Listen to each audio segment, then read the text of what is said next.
안녕하세요. 암 전문의 문용화입니다. 암 전문의 김슬기입니다. 오늘은요, 브라카 돌연변이 양성 유방암 환자들이 어떻게 하면 재발률을 더 낮출 수 있을지에 대해서 조금은 전문적인 이야기를 나눠보도록 하겠습니다.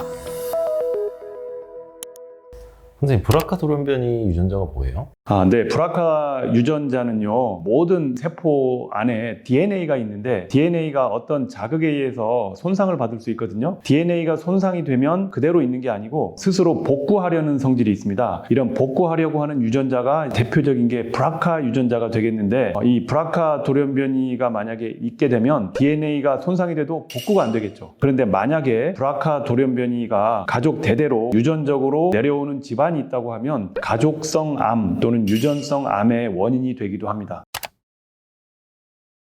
제일 흔한 암이 1번이 난소암입니다. 한 15에서 20%의 난소암에서 브라카 돌연변이가 발견이 되고요. 두 번째는 유방암인데 한 5% 정도에서 발견이 되는 걸로 되어 있습니다. 하지만 3중 음성 유방암에서는 5%보다 훨씬 높은 빈도에서 발견이 됩니다. 그리고 다양한 여러 가지 암에서 한 5% 내외에서 브라카 돌연변이가 발견이 되기 때문에 브라카 돌연변이가 발견이 되면 파프 억제제라고 하는 표적 치료제가 암세포를 잘 죽이는 효과가 있기 때문에 또 다른 치료제가 존재하게 되겠습니다. 오늘 이 주제를 말씀드리는 이유는요, 브라카 돌연변이 환자분의 상담 사례가 있어서 말씀을 드리려고 합니다. 39세 여자 유방암 환자가 한번 내원을 하셨는데요. 3중 음성 유방암이었는데요. 이분은 나이가 좀 젊어서 혹시 브라카 돌연변이 가능성도 있겠다 싶어서 검사를 했더니 아니나 다를까 브라카 돌연변이 유전자가 양성이었습니다. 그래서 수술을 하고 표준적인 항암 치료를 다 마치고 다 끝났지만 나이도 젊고 이제 브라카 돌연변이도 양성이었기 때문에 좀 불안했습니다.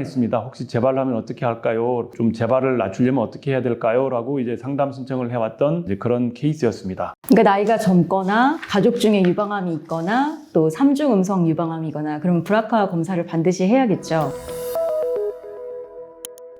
네, 교수님, 그러면 그 림파자는 어떤 환자에게 효과가 있어요? 네, 그 림파자가 대표적인 파프 억제제인데요. 당연히 생식세포 돌연변이가 있는 환자에게 효과가 있습니다. 조기 유방암에서는 재발 고위험인 환자들에게 효과가 있는데요. 특히 선행항암 치료를 했다면 잔존암이 많이 남은 환자들이 재발 고위험이라고 또 생각을 할 수 있겠고요. 또 먼저 수술을 받은 환자들이라면 병리학적 병기가 높은 환자들이 재발 고위험이라고 볼 수 있겠습니다. 허투 양성도 돼요?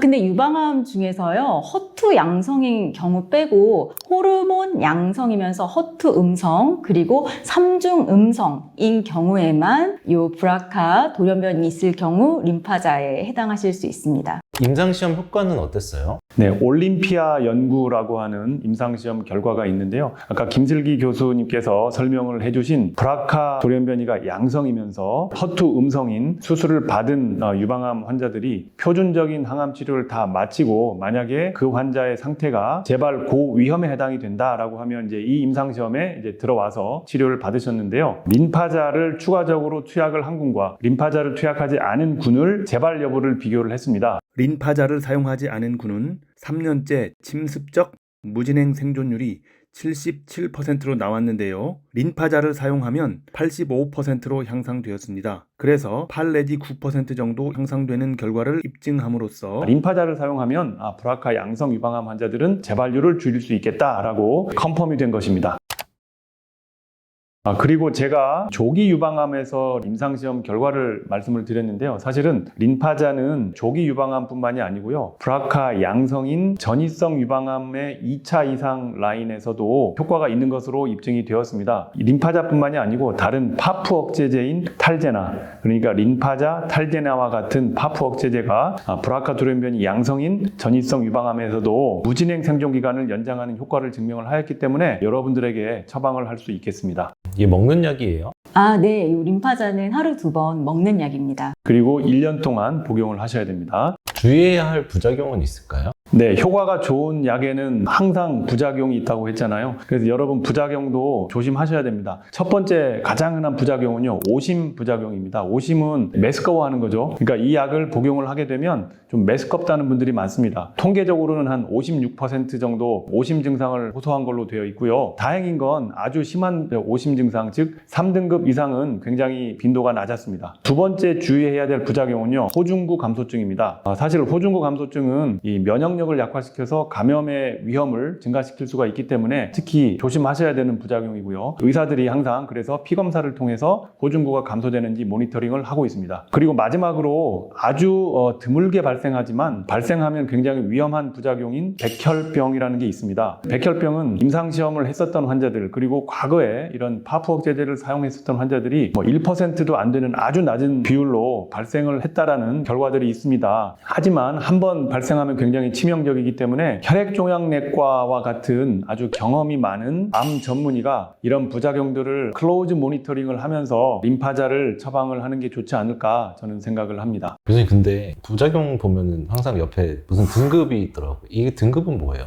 아주 관찰력이 뛰어나신데요. 이 등급은 얼마나 위중한지를 나타내는 등급이거든요. 1등급은 가장 경한 것, 2등급은 그 다음 약물 치료가 필요했다든지 그 다음이고요. 3등급부터가 아주 심한 부작용을 얘기해요. 3등급은 입원이 필요할 정도의 심한 부작용, 더 위독한 건 이제 4등급, 그리고 5등급은 거의 사망에 이르게 하는 부작용이거든요. 부작용이 많았다고 해서 대부분 1, 2등급이었다 하면 그래도 그냥 괜찮구나 이렇게 넘어갈 수 있지만 3등급 이상이 엄청 많았다 하면 이거는 정말 쓰기에 조금 위험한 약이다 이렇게 생각할 수 있겠죠. 그럼 3등급 이상 오심의 0.8%면은 3등급 이상은 엄청 적다는 말이에요? 그렇죠. 입원을 요할 만큼 막 엄청 울렁거리고 이런 분들은 적다는 거죠. 브라카 돌연변이 양성인 유방암 환자들은 항상 걱정만 하지 마시고요. 오히려 브라카 돌연변이가 양성이면 림파자를 사용할 때 여러분의 재발률을 낮출 수도 있겠습니다. 결론적으로 어떻게 하면 현재의 병 상태를 조금이라도 더 개선할 수 있을지에만 집중을 하시면 좋겠습니다. 자, 오늘의 영상이 여러분의 암 치료에 도움이 되셨기를 바라고 영상 시청해 주셔서 감사합니다.